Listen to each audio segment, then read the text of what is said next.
नमस्कार। मैं सुमेश कुमार घितोड़े एक बार पुनः सुमेश घितोड़े क्लासेस में आप लोग का स्वागत करता हूं। आज हम छत्तीसगढ़ की मुख्य जनजाति गोंड के बारे में चर्चा करेंगे।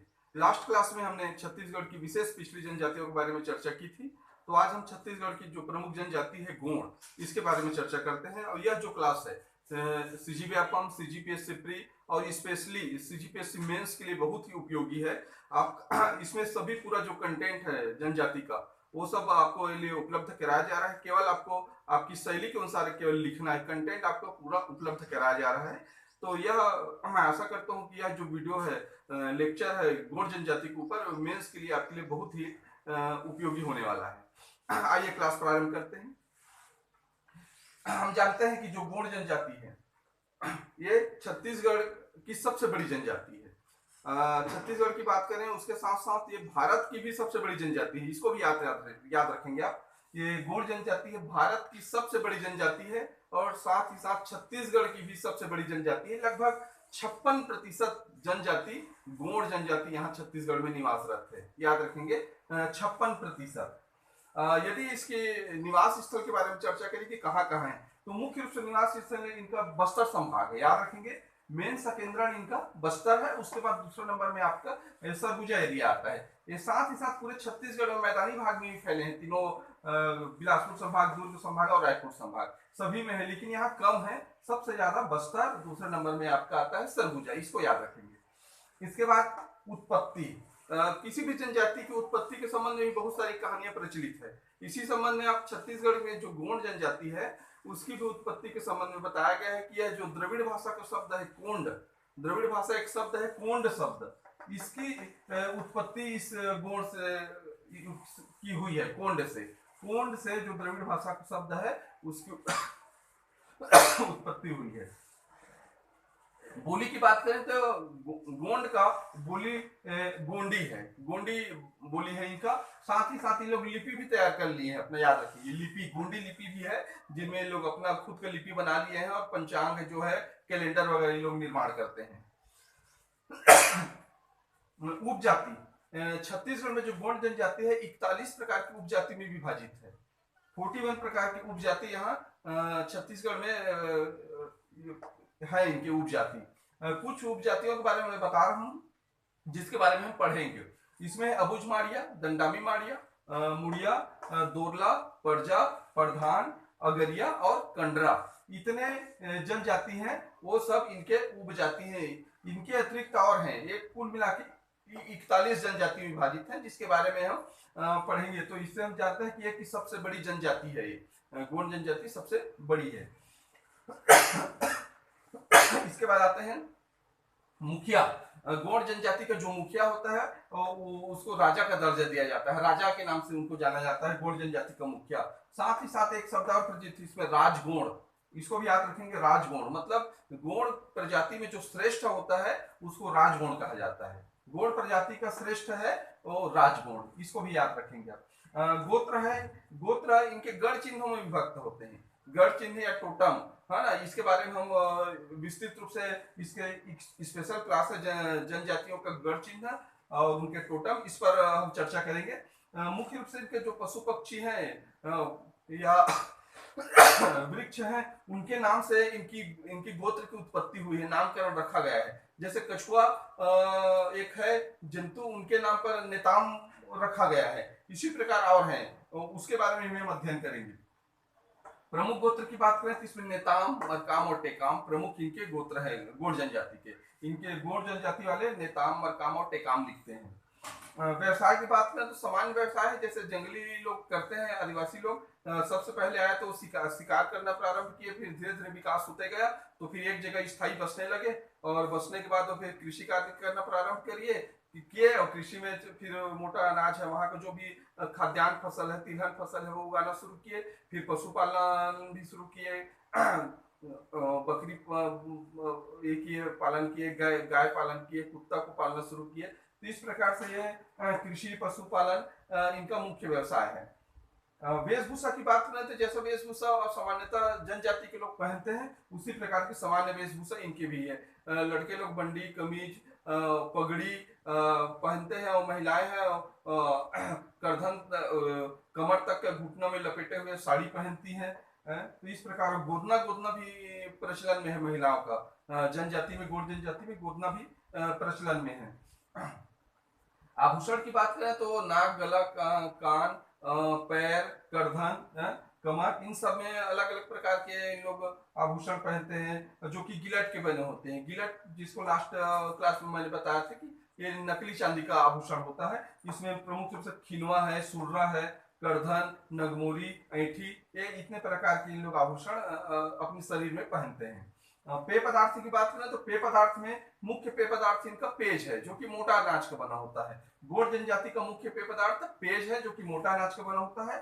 साथ ही साथ इन लोग महुआ से बनी हुई शराब भी पीते हैं। इन लोग खुद महुआ से शराब निकालते हैं और अपने संस्कार जो है, धार्मिक कार्य है, विवाह है, जन्म उत्सव है, इन सब पर इनका सेवन करते हैं। अलंकरण की बात करें तो अलंकरण मतलब सजावट, घर की सजावट में भी गौड़ जनजाति बहुत आगे है। और इनमें एक जनजाति का जो अलंकरण का प्रकार है वो नुहडोरा है, जो कि दीवार में मिट्टी से बनाया जाता है, उभरा हुआ रहता है। किसी भी जीव जंतु का या फिर कोई डिजाइन करके उसका देवी देवता का जो चित्र है उसको उभार कर मिट्टी से बना दिया जाता है दीवार में, उसको नुहडोरा कहते हैं। इसके बाद आता है इसका प्रमुख देवता। गौड़ जनजाति के लोग कौन कौन सी देवता को मानते हैं तो इन लोग का प्रमुख देवता दूल्हा देव है। सबसे बड़ा देवता दूल्हा देव है गौड़ जनजाति का। उसके बाद इन लोग बूढ़ा देव, ठाकुर देव, दंतेश्वरी माता, सूर्य, वृक्ष, धरती और साथ ही साथ प्रकृति की भी पूजा करते हैं इन लोग। तो इस प्रकार प्रमुख देवता में इतने हैं जिसमें से दूल्हा देव इनके प्रमुख देवता है। इसके बाद आता है पर्व। पर्व में नवाखानी बहुत फेमस पर्व है। नवाखानी, बिदरी, नवाखानी हम जानते हैं कि फसल पकने पर जिन लोग त्योहार मनाते हैं वो नवाखानी है, बिदरी है, बकपंथी है, मेघनाथ पर्व भी है। ये परीक्षा में पूछा गया है लास्ट टाइम। मेघनाथ पर्व गौड़ जनजाति का पर्व है, इसको भी याद रखेंगे।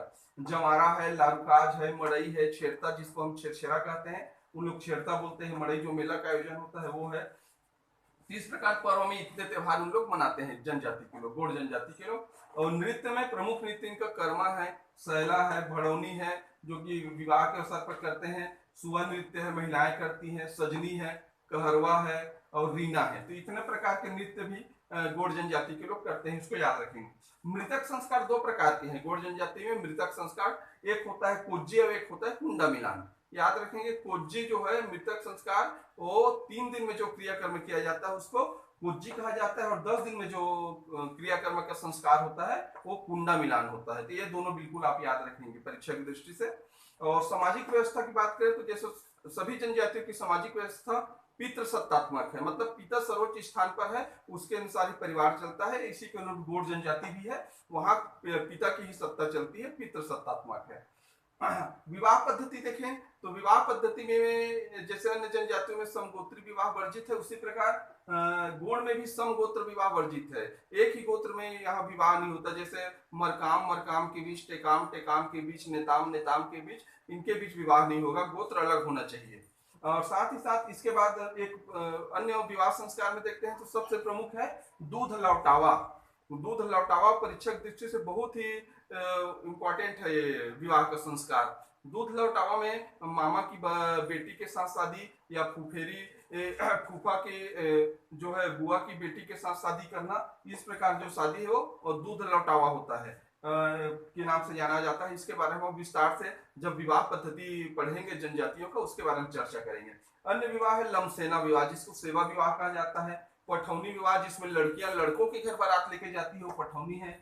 चढ़ विवाह जिसमें लड़के लड़कियों के यहाँ जाती हैं, लड़के लड़कियों के यहाँ बारात लेके जाती है, वो चढ़ विवाह है। सहपलायन जिसको उड़हरिया कहते हैं, लड़के लड़की भाग कर शादी करते हैं, वो सहपलायन विवाह है जिसको उड़हरिया कहा जाता है। एक पायसोत्र विवाह भी होता है जिसको अपहरण विवाह कहते हैं, जबरदस्ती अपहरण करके शादी कर लेना, ये भी विवाह यहाँ पायसोत्र विवाह प्रचलन में है गौड़ जनजाति में। साथ ही साथ गौड़ जनजाति की एक पुस्तक लिखी है जॉर्ज ग्रियर्सन ने, द गोंड्स ऑफ बस्तर। याद रखेंगे द गोंड्स ऑफ बस्तर, ये जॉर्ज ग्रियर्सन की पुस्तक है जो कि पूरे बस्तर संभाग की जनजाति है गौड़, उसके बारे में विस्तार से चर्चा करके बताया गया है। उनकी जितनी जीवन शैली है जिसमें संस्कार, रीति रिवाज, परंपराएं, उत्पत्ति, गोत्र, ये सब उसमें समाहित है। तो इस प्रकार जॉर्ज ग्रेसन ने इसका अध्ययन किया तो उसके बाद उन्होंने पुस्तक लिखा। इस प्रकार ये जो क्लास है गोंड जनजाति के ऊपर, इतने पॉइंट पे हम मेंस का आंसर राइटिंग लिख सकते हैं। पॉइंट आपको इतना पॉइंट बनाना ही पड़ेगा मेंस के आंसर राइटिंग के लिए कि उत्पत्ति कहाँ से हुई, फिर उनके गोत्र कौन कौन से हैं, निवासरत कहाँ कहाँ है, उनकी कृषि जो आजीविका क्या है, व्यवसाय क्या है उनका, आभूषण कौन कौन सा है, पेय पदार्थ कौन कौन सा है, धार्मिक देवता कौन कौन से हैं, पर्व है कौन सा, विवाह पद्धति कौन सी है, यदि कोई पुस्तक लिखी गई है तो पुस्तक कौन कौन सी है। तो इन सब बातों का समावेश आपके उस जनजाति के आंसर राइटिंग में होना चाहिए, तभी आप उसका एक पूरा विश्लेषण कर पाएंगे, उस टॉपिक को पूरा कवर कर पाएंगे। तो मैंने इस क्लास में गोंड जनजाति के ऊपर पूरे समग्र बिंदु को रखने का एक छोटा सा प्रयास किया है, ताकि आपको मेंस के आंसर राइटिंग के लिए आपको एक क्लू मिल सके, एक हिंट मिल सके, इस पॉइंट पर आपको बनाना है। इसमें आप अतिरिक्त चीज को जानते हैं तो उसको जोड़ भी सकते हैं, उसको जोड़ के लिखे और केवल शैली आपको आपका होना चाहिए, अलग शैली में लिखिए कि आप कैसे जमा के लिखिए कि कहाँ से किसको पहले प्रारंभ करें, तो जो राइटिंग है, आंसर राइटिंग है, वो बेहतरीन हो सके। तो इस प्रकार ये जो क्लास है हम यही समाप्त करते हैं। आशा करता हूँ कि ये वीडियो आपको पसंद आया होगा, तो जरूर इसको लाइक कीजिए, शेयर कीजिए और सब्सक्राइब करना ना भूलें। साथ ही साथ कमेंट करके बताइए कि वीडियो कैसा लगा, ताकि मैं अपनी कमी को सुधार कर सकूं, क्योंकि आपका जो कमेंट है मुझे मोटिवेशन प्रदान करता रहेगा और मैं आगे चलकर उसको सुधार कर आपके लिए एक नया जो वीडियो है जारी कर पाऊंगा। और अंत में आप एक स्क्रीनशॉट अवश्य ले लीजिए, ताकि नोट्स के रूप में भी आपके पास उपलब्ध रहे। नमस्कार।